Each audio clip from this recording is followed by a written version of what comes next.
I'm Marie Stillion. I'm an artist. Could you tell me a little bit about your work, and first in general, and then perhaps we can move a little bit closer to the piece? So I do large-scale photo installation, and I've been working with the nude body for about 3 years now in different ways. The first series being the female gaze, and then I did a series called Sex in Space, and now I'm moving on to this new piece is called The Transformation of Love. What is this piece about? This piece is about, I've been actually conceptualizing, thinking about this image, I don't know why, but for 2 years. And what it's about is that we are at a place in time where love has taken a lot of different forms. Mm-hmm. This image could be about the love of the earth, but it's also about how we can, love is no longer tied so specifically to gender or to cultures. We can love across all kinds of boundaries. We can love concepts. So that to me is what the piece is about. It's interesting that you use the word tide when the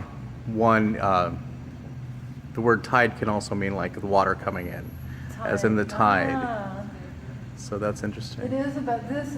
So this was, you're exactly right. So this was when the tide was coming in.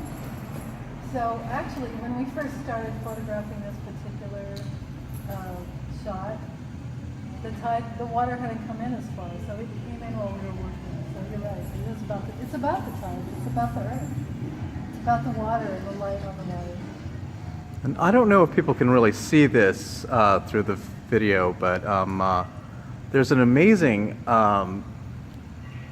effect that happens, and I'm assuming it's because of the speed of the camera, where the water almost becomes solid and almost crystalline.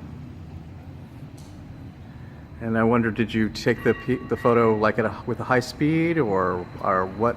How did you achieve that effect? I think if you know a little bit about cameras and how things... Which is, I know very little. Right. So I was focused, the shot was really focused on the water. You can see it's frozen. Mm-hmm. He's a little bit soft in the imagery. This whole part of the image is really softer. I am not a big fan of sharp photographs. I've really been inspired or motivated a lot more by images from like when photography was first being born, or the early 20th century, where there's a lot of fuzzy, blurry Mm-hmm. stuff. I really don't even like sharp pictures.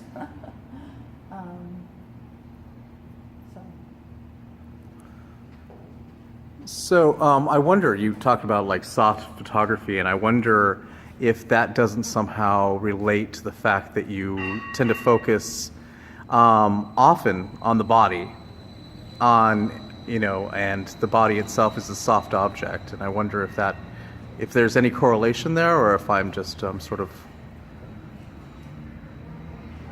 off on a tangent. Well, as you can see in this piece, the body's really functioning like a piece of landscape. Uh-huh. And when I'm doing just focusing on the body in the studio, for example, those images are really very much like just looking at the landscape of the body. The softness, I just think that's how we see. Bye. We really don't see in high relief. We focus on one thing, our eyes function that way. Right. And now, because of the proliferation of photography and all these super great lenses and all that stuff, people have grown used to thinking about everything being sharp. Well, the world has all kinds of softness to it, and blurs and lights coming from different directions, and that's what we're taking in all the time. So that's what I'm interested in. That's interesting. I remember the first time I saw a movie, a high-def movie, like The Lord of the Rings, I think is what it was.